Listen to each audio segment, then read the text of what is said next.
penulisan dengan maftuhah yang terbuka dan juga penulisan dengan marbutah yang seperti bola, huruf terakhirnya.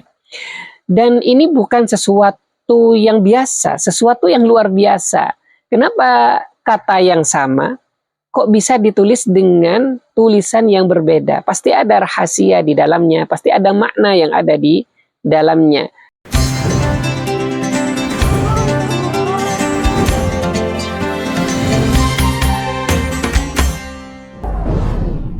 Bismillahirrahmanirrahim. Ayyuhal ahibba, ashab al-jami'.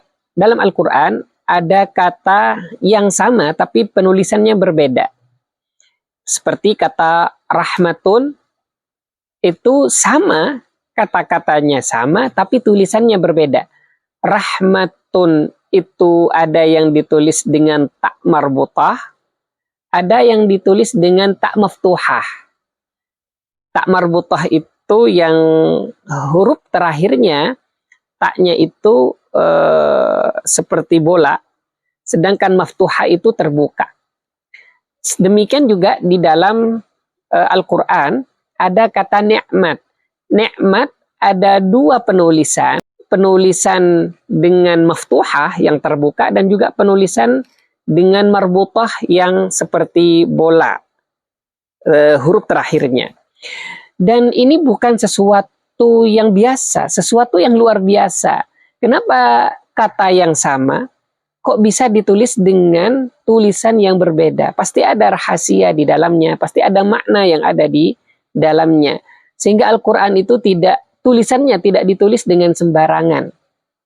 Maknanya keren, indah, penuh dengan balaghah, tulisannya juga keren. Seperti ada makna-makna yang harus disingkap di dalamnya. Tayyib. Maka kali ini kita akan bahas terkait dengan penulisan kata ni'matun yang marbutah dan ni'matun yang maftuhah. Terkait dengan maraji referensi, nanti bisa dibaca di tulisan atau buku saya yang sudah saya bahas cukup panjang lebar terkait dengan rahmatun dan ni'matun ini. Kata ni'matun di dalam Al-Quran itu yang menggunakan marbutah itu ada 25. Sedangkan yang maftuhah itu ada 11. Ini ada ayat yang sama tapi akhirannya berbeda. Seperti wa in ta'uddu ni'matallahi la tuhsuha wa in ta'uddu ni'matallahi la tuhsuha. Ada dua ayat. Wa in ta'uddu ni'mah, satunya menggunakan maftuhah, satunya menggunakan marbutah. Kerennya di mana? Akhirnya yang berbeda. Innal insana la zalumun kaffar, dan satunya menggunakan innallaha la ghafurur rahim. Menarik sekali. Menurut Ibnu Al-Banna Al-Marasikhi, kalau kata nikmat itu yang maftuhah terbuka, maka nikmat ini khusus. Nikmat ini khusus. Dan nikmat itu sudah berlalu. Nikmat itu seperti fi'il kata kerja. Mirip dengan fi'il madi yang telah berlalu. Kita perhatikan contohnya. Yang maftuhah, yang terbuka, yang mirip dengan fi'il adalah wa in ta'uddu ni'matallahi, jikalau engkau menghitung nikmatnya Allah. Wa in ta'uddu ni'matallahi tuhsuha, kamu tidak akan bisa menghitungnya. Nikmat Allah yang begitu banyak, nikmat, ingat yang ini yang maftuhah. Tetapi apa akhir dari ayat ini? Innal insana la zalumun kafar. Sesungguhnya manusia la zalumun, sungguh melakukan kezaliman, berbuat zalim, kafar, dan juga kemungkaran-kemungkaran. Kenapa? Karena mereka sudah dikasih nikmat, berlalu ya, fi'il berlalu, dan mungkin selalu dikasih nikmat, tapi apa? La zalumun kafar. Mereka berbuat zalim, mereka mengingkari akan kenikmatan-kenikmatan Allah yang telah diberikan.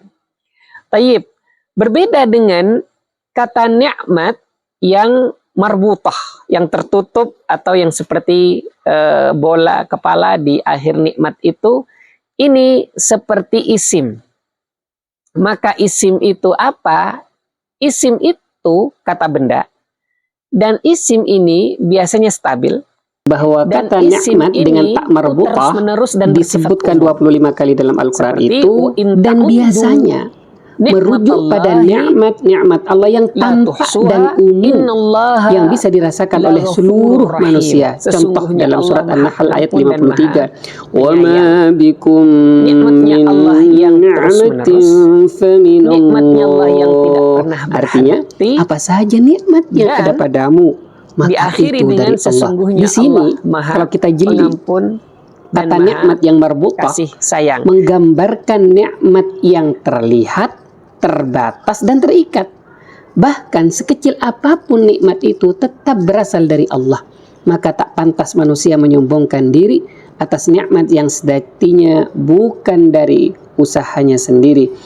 Ahib al-kiram. Sedangkan kata nikmat yang maftuha, yang terbuka, itu kalau tadi muncul 11 kali, dan ini menunjukkan nikmat khusus diberikan kepada hamba-hamba Allah yang beriman, atau nikmat yang tak terhingga dan terus terbuka, maftuh, terbuka dan terbuka.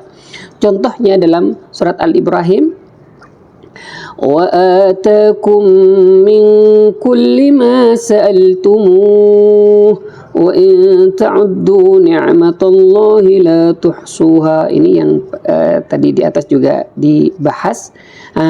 Jika kamu menghitung nikmat Allah, niscaya kamu tidak akan mampu menghitungnya. Menariknya, setiap kata nikmat disebut itu seolah-olah ada alarm Qur'ani bagi kita untuk berhenti sejenak merenung dan mengambil pelajaran dari ayat itu dan ayat-ayat sekitarnya.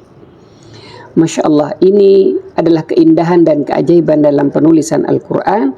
Bahkan satu huruf pun memiliki makna yang dalam. Maka semakin kita tadabburi, semakin kita disadarkan betapa luar biasa kasih sayang Allah kepada kita, baik dalam nikmat yang umum maupun nikmat yang khusus. Wallahu a'lam bissawab.